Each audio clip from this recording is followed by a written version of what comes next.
What comes into your mind if you hear of animal experiments?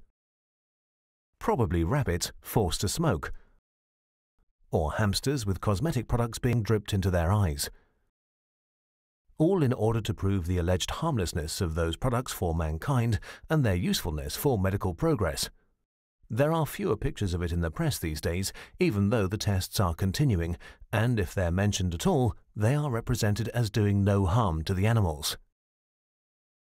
Yet each year millions of animals suffer and die in the laboratories, and their numbers are increasing. All this is always justified by pointing out the future benefits for people. But if you take a closer look at these animal experiments, then their benefits look doubtful because animals are not humans. In spite of the close relationship, people and animals differ from each other. They have different metabolisms and show different reactions to many substances. In humans, thalidomide causes malformations, but not in the usual experimental animals. The painkiller paracetamol is okay with people, but poison for cats. Arsenic, which is poisonous for people, does no harm to sheep. Substances like varnishes, dyes, bitumen, silicone, industrial lubricants or fuels are pumped by tubes into the stomachs of rats for months, yet there's little evidence of the effects these substances might have on man.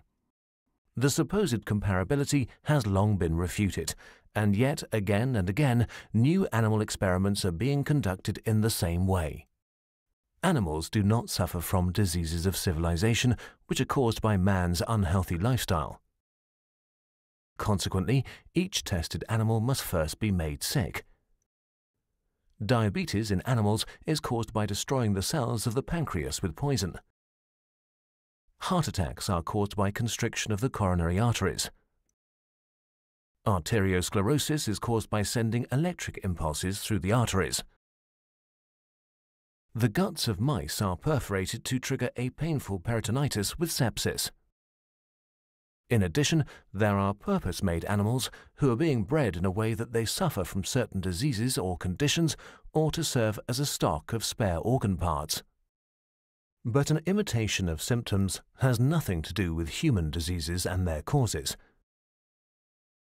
The treatment of those animals who have been sickened artificially is often even successful, but it does not mean that the treatment actually helps man, even if it previously worked in 1 million mice with cancer. Medicines that were successful in animal experiments fail in more than 90% of later clinical trials on people because they either do not work or they have too many side effects. Experiments that concern the mind and personal feelings are particularly absurd. Animals cannot talk. Yet, often using painful measures, they're made to react in a way that's claimed to be a symptom of a certain mental illness. For example, rats are subjected to electric shocks to make them feel desperate in order to study depression. Such assumptions that cannot be founded on anything often have outcomes that are completely contradictory. Researchers then cheerfully conclude that they need more tests of the same pattern to get to the bottom of these contradictions. Often, the so-called results are completely trivial. Hamsters are killed during hibernation to prove that the period of rest saves the nerve tissue from Alzheimer's. Alcohol is injected into the abdomen of baby rats, and later they undergo behavioral tests. The conclusion is that alcohol is not good for children and youngsters. Guinea pigs have to endure noise trauma in order to prove that noise causes hearing impairment. The life of animals in the laboratories is short and full of pain. They are fed with too little or too much food. They are prevented from moving. They are scalded with boiling water or infected with germs. And they are operated and crippled.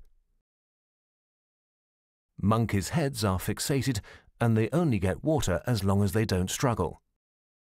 Rats are starved until their weight is less than half of their normal weight to study the effects of anorexia. Electric shocks force mice to run until they break down in utter exhaustion. Currently, no researcher has to justify himself for inflicting pain on animals. His studies are only evaluated by being published in scientific journals and by obtaining further research funds. The approving authorities only check the compliance of formalities, but not whether the approach of research makes sense. In addition, a whole branch of industry profits from breeding animals for testing purposes, from keeping them in cages, and from discarding them in the end. All this is defended with an alleged benefit for mankind, even when the only aim is making profit. But our aim should be medicine-free from animal experiments, where research on the causes for diseases and on the prevention of diseases is in the foreground. In contrast to animal experimentation, contemporary research methods that use human cell cultures or microchips provide results which are significant for mankind. Medical progress is important, but animal experiments are the wrong way.